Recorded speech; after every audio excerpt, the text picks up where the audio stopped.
Hey, it's Adam with Gear Geek, and today we're here to talk about one of our most asked questions. What the f is R value? R value, or resistance value, it's used in a lot of industries, but with your sleeping mat, all it's referring to is how much it's going to insulate you from the ground. A high R value, lots of insulation. A lower R value, not so much. I've got three types of mats here. We'll just quickly go through to show you what the different R values look like. First up, a closed cell foam mat. All of these are pretty much made from the same material and are roughly the same thickness, and all of these will have an R value of around 2. They're super durable, not that comfortable, but if you need to boost the warmth of a sleeping mat, which we'll talk about later, these are a really good choice. Next up, self-inflating mats. I've got a huge car camping one here from Zempire. It's the Monster mat. It's 10 centimeters thick, super thick, and a super high R value. This has a 10.5 R value. It's a car camping one, but the gist of this is the same as for the hiking ones, which are thinner. There's a big stack of foam inside.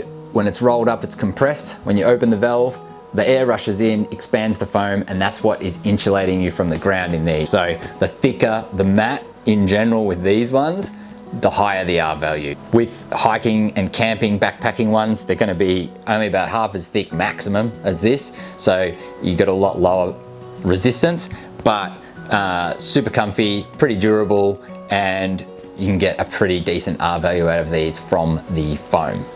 Third up is the newest style inflatable sleeping mats. These have a very different technology to the last two. There's no thick foam in these, so what they use is a different type of construction, and the silver film that you would find in like an emergency blanket, a layer on the top will reflect your body heat back to you, and a layer on the bottom will reflect the cold back to the ground. That's how they can make these fold up so small. This one comes in that box, and this has an R value of 7.3, so super warm, good for winter hiking and camping, but it also is very small, and these are pretty comfy as well. They're not like the old school Lilo mats that we used to sleep on back in the day. They use a very structured baffle system so that when you move, the whole thing isn't bouncing around, but these would have the most technology out of the three. In general, what R value do you need? Well, for summer camping, 1 to 2 is fine. You're not trying to insulate from the ground because the ground's not cold. For all-round use, 3 to 4. And then if you're going into winter or snow camping, you're gonna want 5+.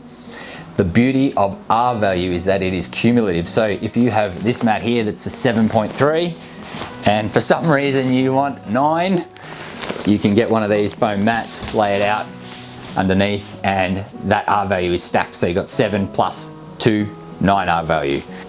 When people ask what mat do I recommend for them, for most people, if you can get a 3.5 to 4 R value mat for the majority of your camping, and then one day you want to sleep on the snow or go winter camping, you just grab a closed cell foam mat, put it underneath, and it's going to really boost up the R value of your mat without having to have multiple mats in your garage or closet sitting around doing nothing. I would recommend you buy the one that you're going to use most of the time, and then you can just add one of these if need be. If you get into full winter camping and snow hiking and stuff like that, of course, like something like the ASTM is awesome, but for most people who might do that only once a year or not even that, chuck under a closed cell foam mat and that'll get you by for that trip.